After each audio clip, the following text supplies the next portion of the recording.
lover of this game. I love how thematic it is. I love how it works. Everything seems so intuitive. Everything seems very logical, and it's also like there are ways you can be mean, and it's sometimes like it's playfully mean, but it's also like there's also ways where if I increase the oxygen level, you're like, oh, what? Like you didn't do that because of me, but I benefited from it. Right. Yeah. And so because of that, like you're all working together. Yes. Semi-cooperatively in a right. sense. It's definitely to be able to terraform this planet together. Yeah. There's not a whole lot of meanness in this game. Yeah. There's a couple like there's the red There are card. some, like if I can moments. tell, like if you're verbally telling me I want to do this and then I do it, that's mean, but also like don't tell me your strategy. Yeah. So. Right. And there's a mechanic. Have you ever played the drafting mechanic? Yeah, on the app I have, not in person. Yeah. I personally, it's where you, it's a pick and pass where you have when you draw those 4 cards, you pick one to keep and then you pass them to the left. Yeah. That'd be interesting. And then the next round you pass them the other way. That one also, it makes the game much longer because of the drafting. Yeah, that'd take forever. But it's also like it's longer in a sense that you're kind of just like waiting on somebody else's strategy and you're like, I just want to pick my cards and go. It is, but there's a little bit more player interaction that way. There's more player interaction. There's also more. You pick what cards you even have an opportunity to buy from. So you're not picking so that you have them. You're picking, and you might even say, I don't want this card, but I know Kyle does, so I'm going to take it from him and then just burn it. Right. So that's very much allowed. One of the things that was interesting about this playthrough, because I feel like because you've played this game many times, and oftentimes on this show, we are playing a game that none of us has played before. And we'll stick with the base game, base mechanics, base rules, whatever, because that's the easiest way to learn a game is to start from the beginning.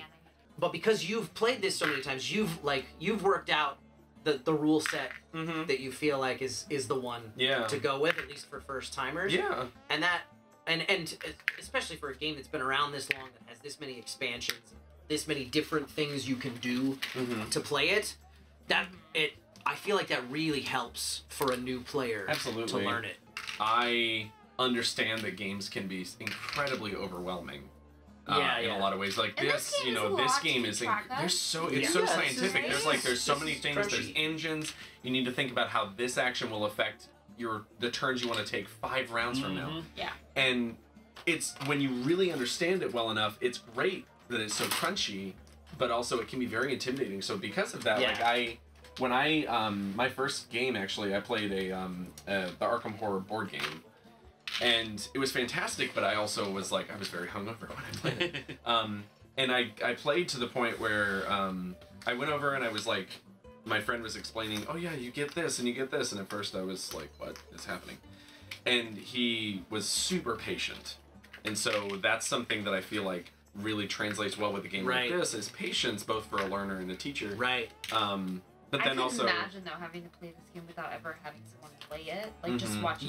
To do a first play on this with everybody. That's what I did the very first time. On top of the context of having an ex who we had a bad breakup and such, but also like I had no one teaching me, and I was like, the rules don't make sense, and it's very convoluted, and the font's really small, and so being able to have I'm grateful for all the games that I do have where I don't understand, but someone is teaching me. But this game was fun. I thank you again for bringing it. Yeah, I was curious to hear you guys, like, if you had any thoughts or specific ones that you like. It wasn't too crunchy, right? No, not compared to the stuff that I've been playing lately.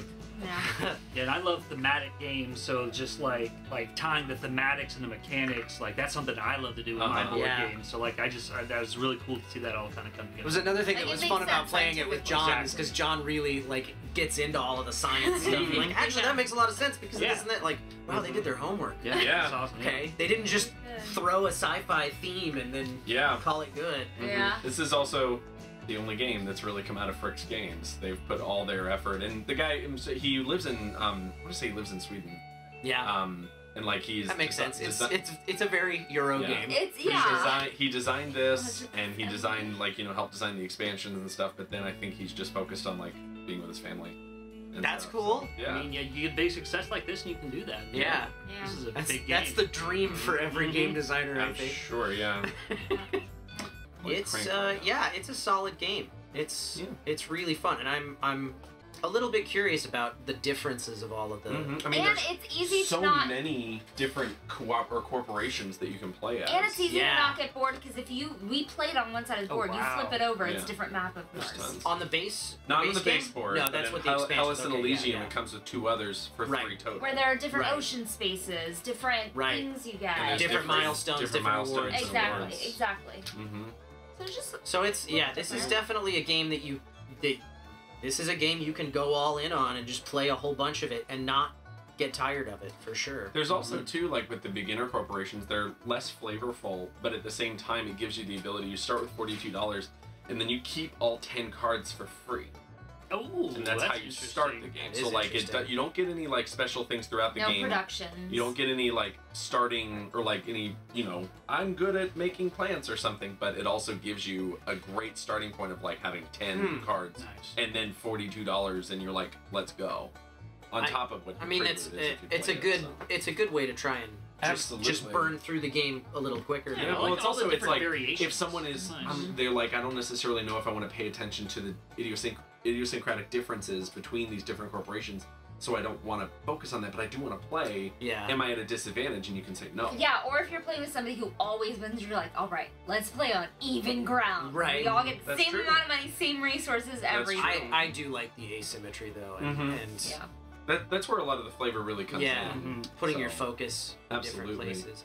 But this was a lot of fun. Thank Yeah, you man. guys Enjoyed it. so Thank you much. so much. Hey, thanks for watching. If you like that, be sure to hit that like button, hit that subscribe button, and most importantly, go on over to twitch.tv/BNB Tabletop and give us a follow there. We play board games live every Sunday night at 7:30 p.m. Pacific Time on a show we call The Board and Barrel. And it's a very interactive broadcast. We have house rules that you guys can influence throughout the course of the game, virtual bingo, you can bet on who's gonna win. It's a lot of fun, and I look forward to seeing you there.